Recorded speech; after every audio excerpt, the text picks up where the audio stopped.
whispered true crime video for us to hopefully relax and fall asleep too. If that is what you're looking for, I suggest that you turn down the brightness or just put away your phone and give yourself away to the sounds. But in the background, to help us further, I am lighting a candle and playing Solitaire.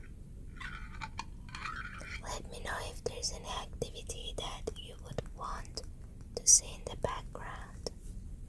I'll think about it. Now the first true crime case that I want to talk about, since there was a very big update about it out yesterday.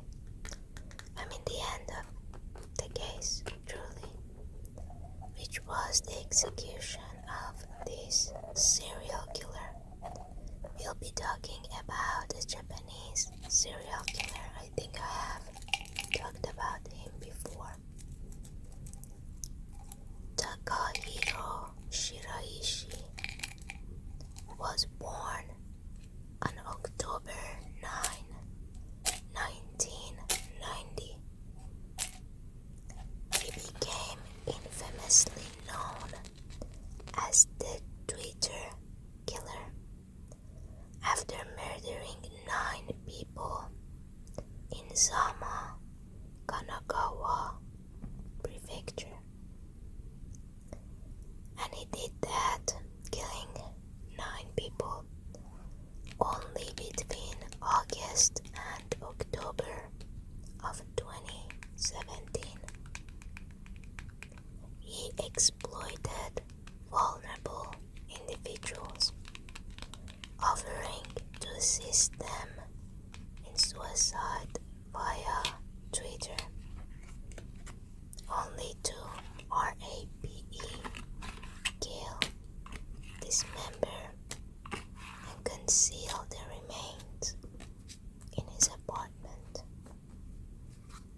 His execution by hanging in June 2025 marked Japan's first capital punishment case since 2022.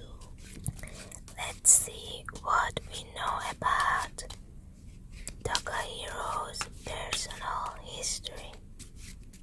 As I said, he was born in 1990 in a place in Tokyo called Machida, Machida. He worked as a scout in Kabukicho, which is Tokyo's red light district, and there he recruited women for the CX trade, and locals understandably described him as creepy. He moved to Zama in August of 2017, and there started the nightmare. The Twitter methodology.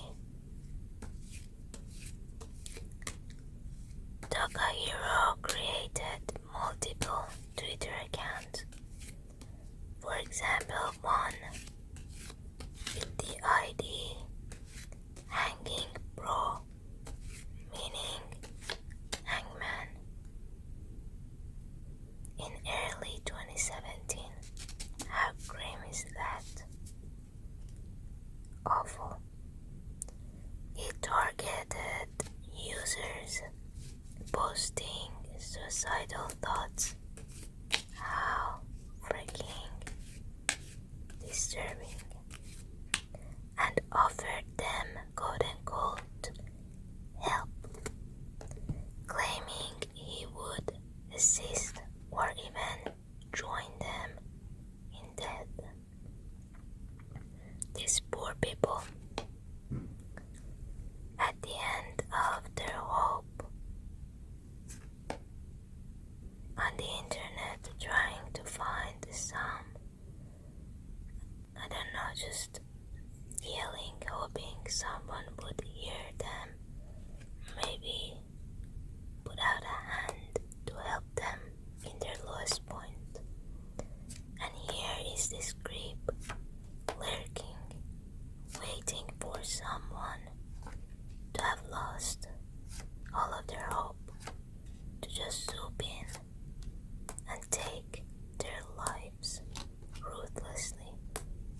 train stations before luring victims to his apartment.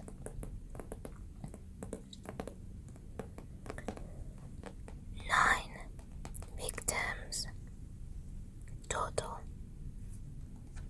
8 females and 1 male, aged between 15 to 26. Victim list includes high school girls and a boyfriend who confronted Shiraishi.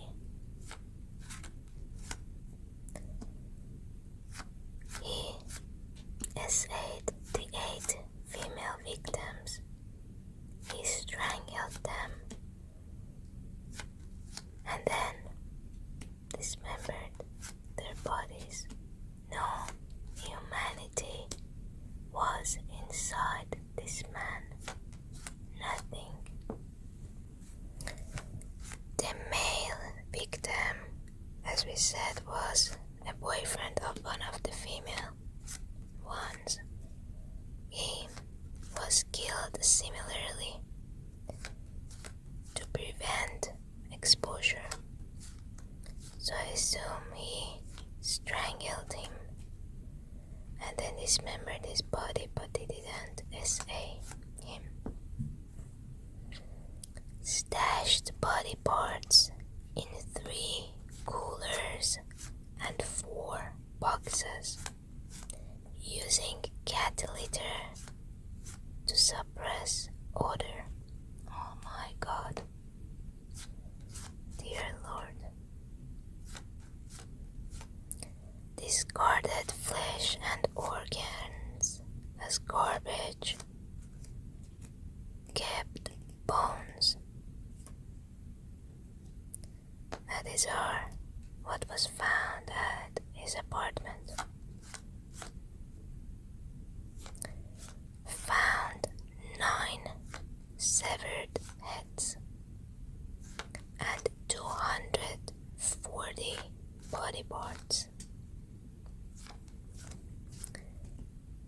All I can say is that the Lord have mercy on his soul, because these are some disturbing stuff that I don't think he's just going to get away with it with death, and that is all I can hope for. His first murder was late August 2017. 4 were in September and 4 were in October. Investigation was triggered by disappearance of a 23-year-old. Her brother traced her Twitter handle to Shiraishi and enlisted help. A paid appointment was arranged. Shiraishi attended and was followed by investigators to his Zama flat. Police demanded she be located. Shiraishi pointed to a freezer. 9 bodies were discovered in coolers and boxes. Neighbors reported foul odors. Garbage collection of body parts aided the investigation. Of course, it did. He was indicted in September 2018 after psychiatric evaluation deemed him responsible. Yes, of course. You don't go around committing 9 similar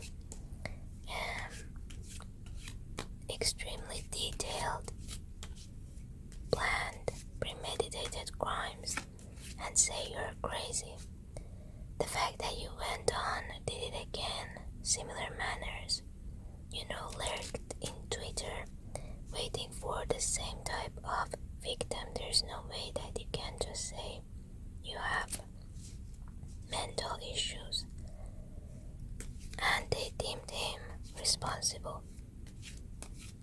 There was 9 counts of aggravated murder, RAPE, robbery, corpse mutilation.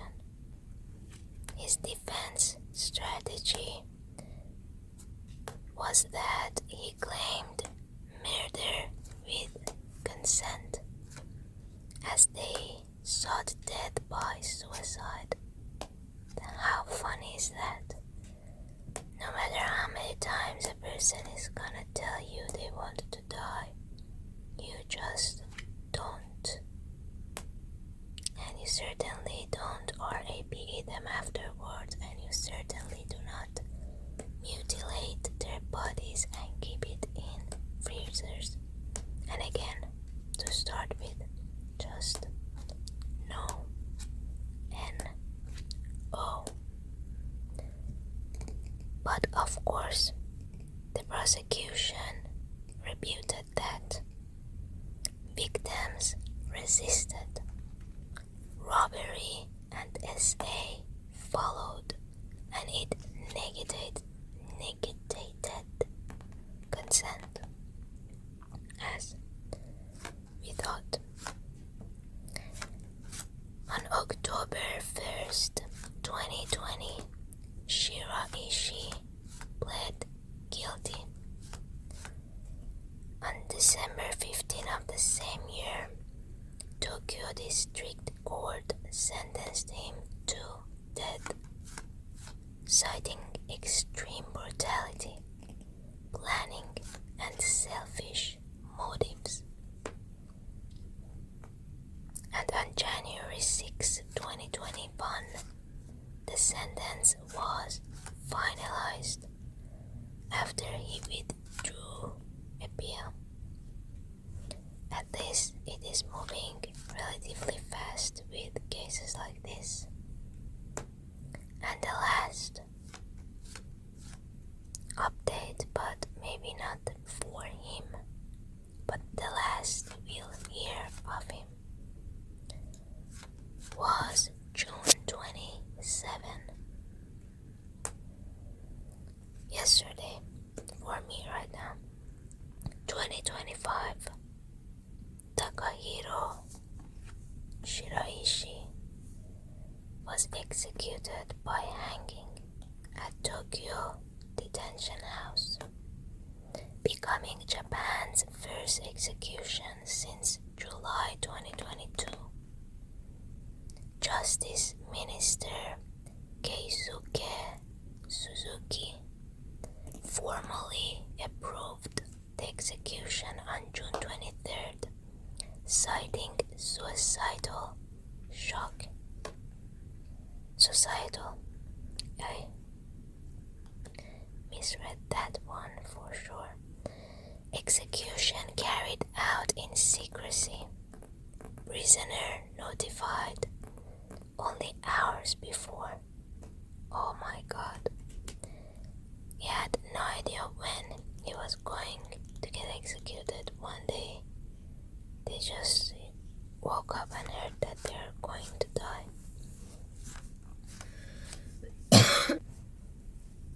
Japan still holds 105 prisoners on death row. Shiraishi exploited suicidal prone individuals, sparking Twitter, now called X, to tighten self-harm policy. Capital punishment debate was sparked also by this case, and it rekindled criticism of Japan's death penalty, especially its secretive last-minute notifications. Iwao Hakamada's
August and October 2017,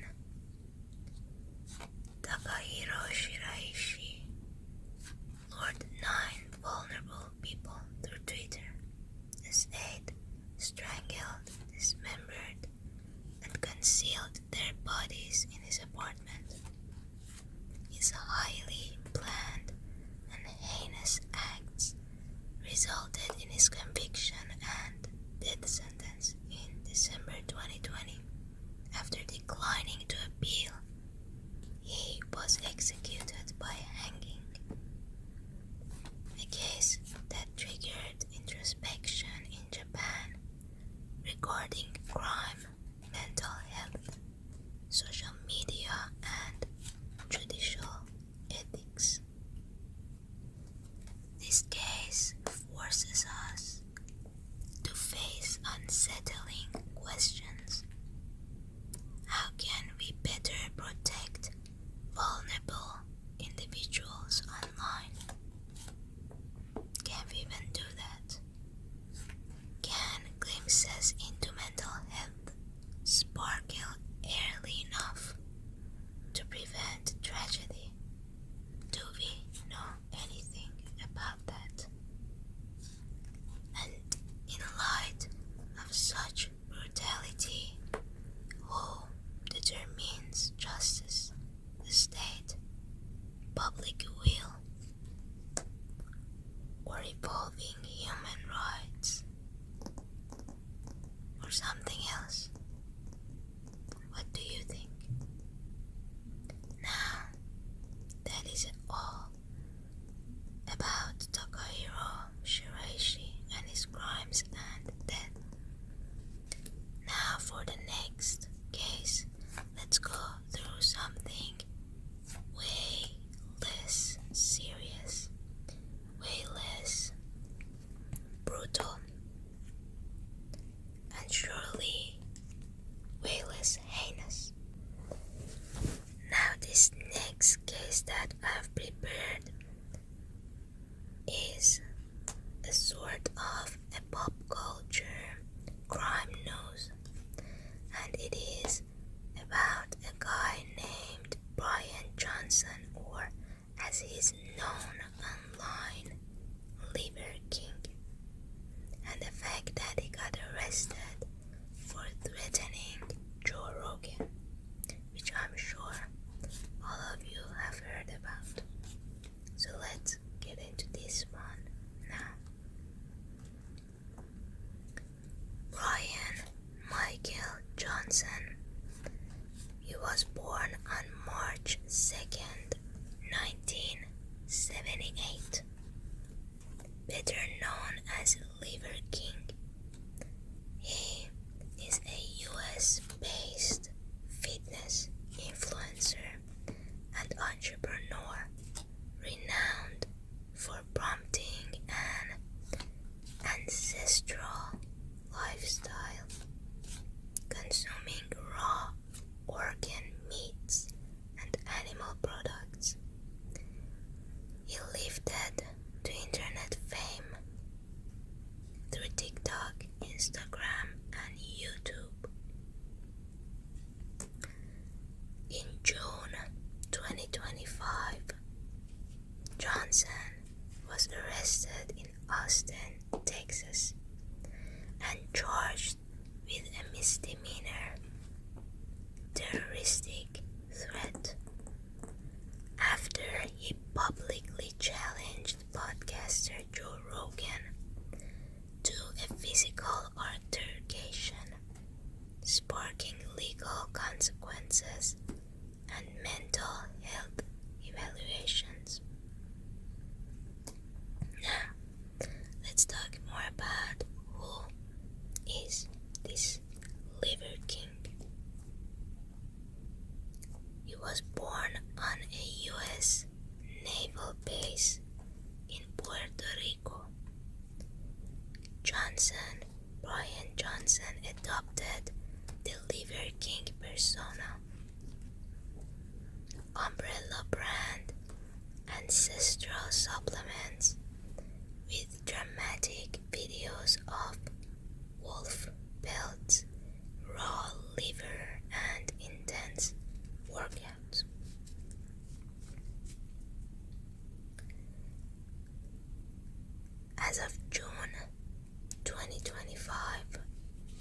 He boasts around 6 million TikTok followers, 3 million Instagram, and about 1.2 million YouTube subscribers.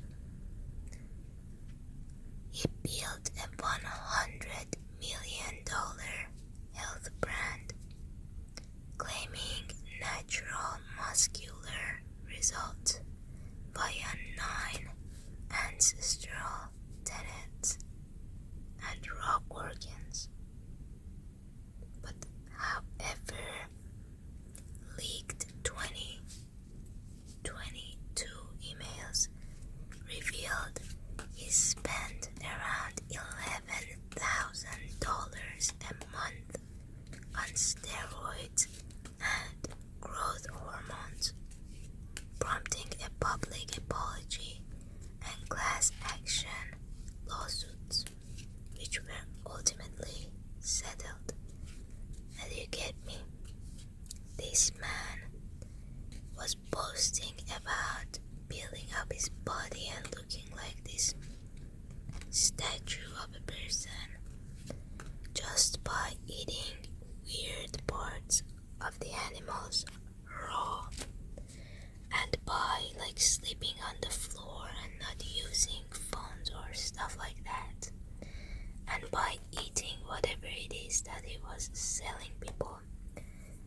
But someone got enough of it, and as it is not possible with anyone to look like that without steroids and or growth hormones, this again was not the case with Brian Johnson or the Liver King either, and he was using $11,000 a month worth of these drugs.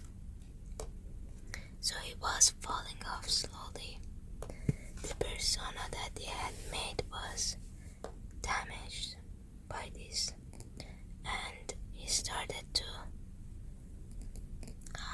make way weirder videos after that.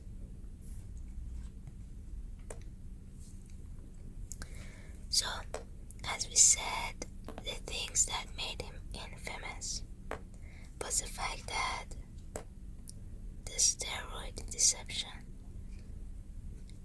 Brian Johnson vehemently denied using performance enhancers until those leaked emails, and he had to say that he was sorry and that he was having body image issues, and that's what he was using and lying about it, which is a lie in itself. And the second thing that he got infamous for was the risky dietary advice that he would give people. Medical experts condemned his raw meat regimen as a bacterial risk and heart health threat. Yes, of course. Please do not go around jumping on any raw piece of any dead animal. We didn't come all this way and evolve as much as we have by doing something like that.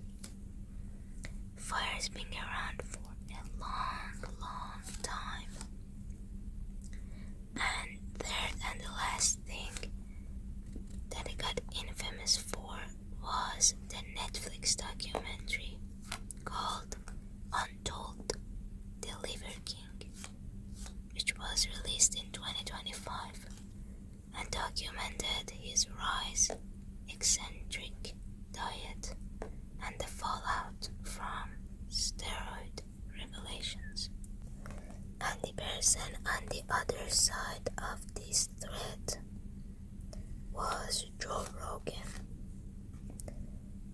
He was born in 1967 and began as a stand-up comedian and Fear Factor host. I mean, if somehow you have not ever heard of him or don't know who he is, he launched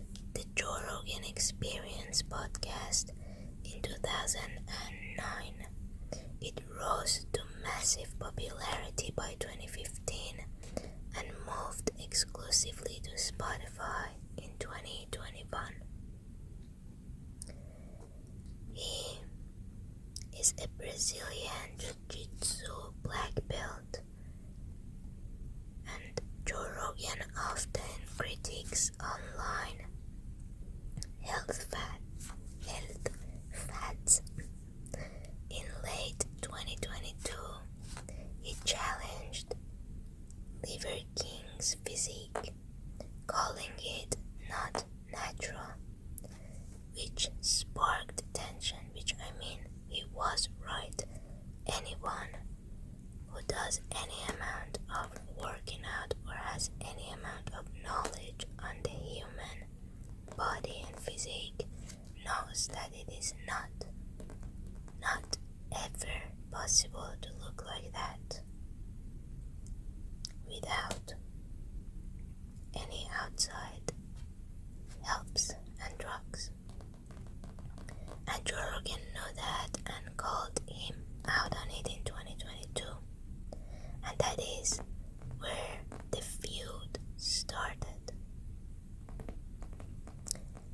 In mid-June 2025, Brian Johnson, the Liver King, posted a series of intense Instagram videos dressed in wolf gear and armed with golden rifles, challenging Rogan to a fight in Austin, calling him out by name, acknowledging Rogan's jiu-jitsu skills, and declaring he'd pick a fight on Rogan's terms. Austin Police Department obtained a warrant. Rogan confirmed he'd never met Brian Johnson but felt threatened.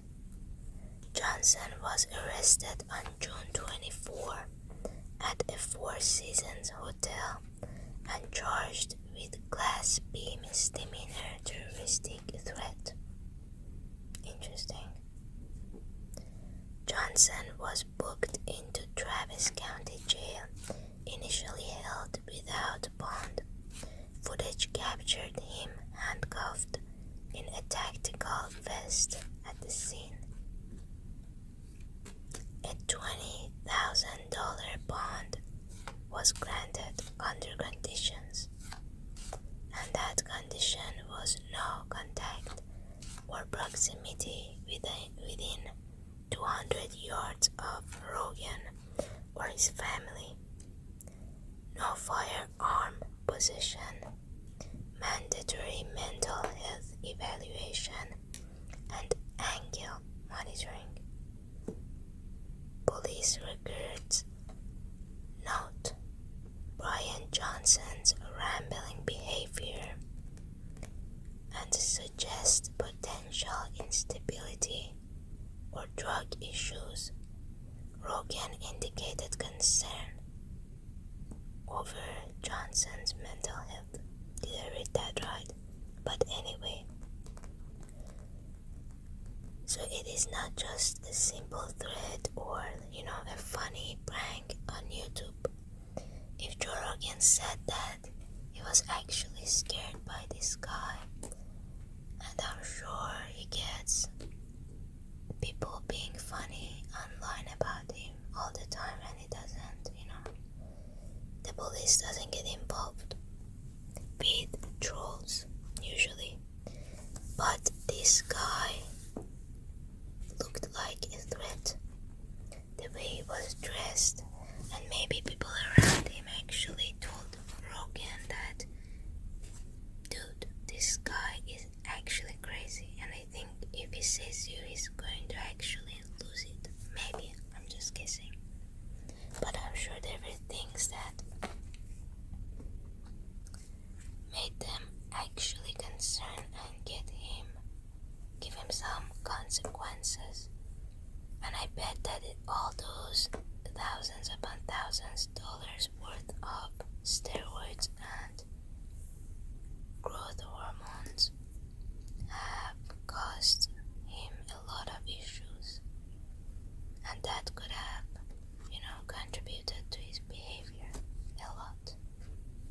And maybe he wasn't very normal before that either, and that was just a cherry on top.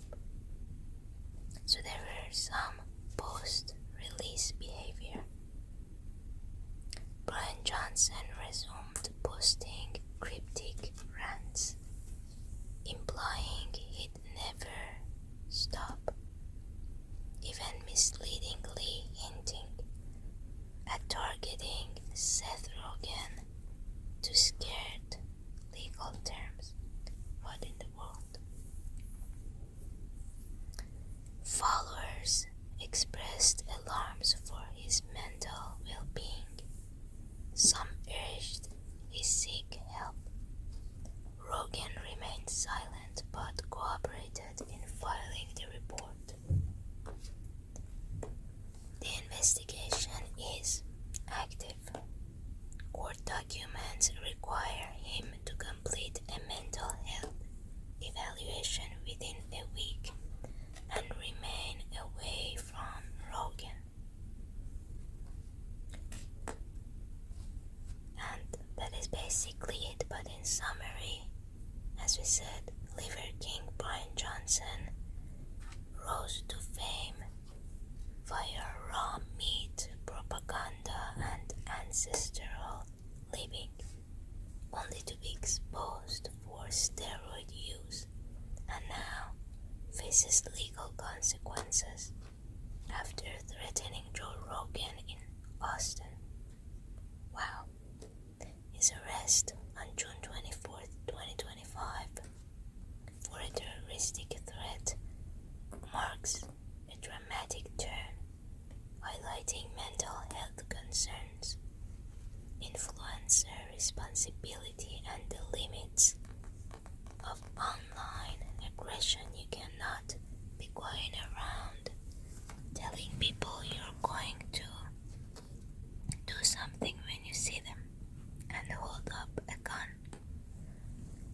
In an era of viral fame, the Liver King story is cautionary.